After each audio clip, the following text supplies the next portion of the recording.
حضرت علیہ السلام نے فرمایا کہ 1000 حاجات اس سے ایک مرتبہ سے انشاءاللہ آپ کے کام بن جائیں گے، اور جب بھی کوئی حاجت ہو اسی طرح آپ کریں، انشاءاللہ جو بھی حاجت ہو سیدھی انشاءاللہ عرش پہ جائے گی، اور آپ کی جو دعا بھی ہو حاجت ہو وہ ضرور۔ یہ وظیفہ جو ہے نا، یہ طریقہ، یہ صلاۃ حاجت، یہ حضرت خضر علیہ السلام نے ایک شخص کو دیا تھا۔ امام شافعی رحمۃ اللہ علیہ کے ڈائری میں بھی یہ لکھا تھا۔ حضرت علیہ السلام نے فرمایا تھا کہ یہ 1000 حاجتوں کے لیے ہے، صرف 2 رکعت اس ترتیب سے پڑھیں جو ترتیب میں آپ کو دے رہا ہوں۔ اور حضرت حکیم الامت مولانا اشرف علی تھانوی رحمۃ اللہ علیہ نے بھی لکھا ہے کہ ہر حاجت کے لیے اس ترتیب سے صرف 2 رکعت نفل پڑھیں، انشاءاللہ جس حاجت کے لیے، جس مقصد کے لیے پڑھیں گے انشاءاللہ وہ ضرور پوری ہوگی۔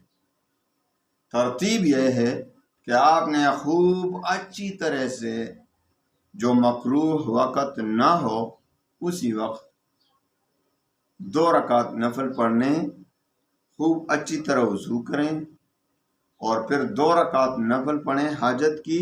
پہلی رکعت میں آپ نے سورہ کافرون، قل یا ایھا الکافرون لا اعبد ما تعبدون ولا انتم عابدون ما اعبد ولا انا عابد ما عبدتم ولا انتم عابدون ما اعبد لکم دینکم ولی دین۔ آپ نے یہ سورت 10 بار پڑھنی ہے پہلی رکعت میں۔ دوسری رکعت یعنی سورہ فاتحہ کے بعد، پہلی رکعت میں سورہ فاتحہ کے بعد سورہ کافرون، قل یا ایھا الکافرون سورت 10 بار پڑھیں، اور دوسری رکعت میں سورہ فاتحہ کے بعد سورہ اخلاص، قل هو اللہ احد اللہ الصمد لم یلد ولم یولد ولم یکن لہ کفوا احد، یہ سورت آپ نے 11 بار پڑھنی ہے۔ پہلی رکعت میں سورہ کافرون 10 مرتبہ، دوسری رکعت میں قل هو اللہ احد سورہ اخلاص 11 بار۔ پھر جب نماز سے فارغ ہو جائیں تو سجدے میں چلے جائیں۔ سجدے میں چلے جائیں، سجدے میں آپ نے 4 کام کرنے ہیں۔ پہلے آپ نے درود شریف پڑھنی ہے 10 بار، جو بھی درود ہو، نماز والا ہو یا جو بھی درود، 10 بار درود شریف پڑھیں۔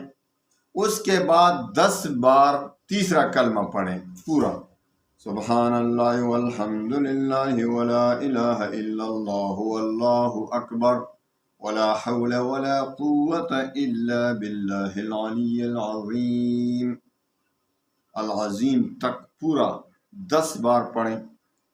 اس کے بعد 10 بار ربنا آتنا فی الدنیا حسنہ وفی الآخرۃ حسنہ وقنا عذاب النار، 10 بار پڑھیں۔ اور چوتھا کام یہ ہے کہ اس کے بعد اپنی حاجات کے لیے خوب گڑ گڑا کر دعا مانگیں۔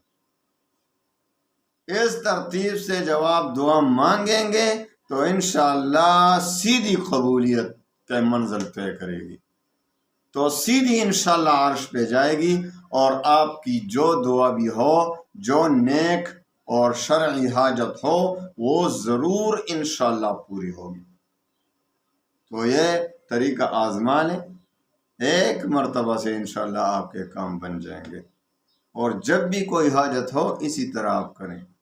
تو اسی ترتیب سے آپ نے یہ صلاۃ حاجت پڑھنی ہے، انشاءاللہ جو بھی حاجت ہوگی وہ پوری ہوگی۔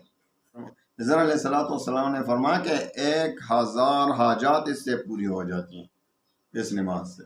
اللہ تعالی ہم تمام مسلمانوں کے تمام حاجات، مشکلات کو دور فرمائیں، حاجات کو پورا فرمائیں، اور ہمارے غم، دکھ، درد کو خوشیوں میں بدل لے۔ وآخر دعوانا ان الحمد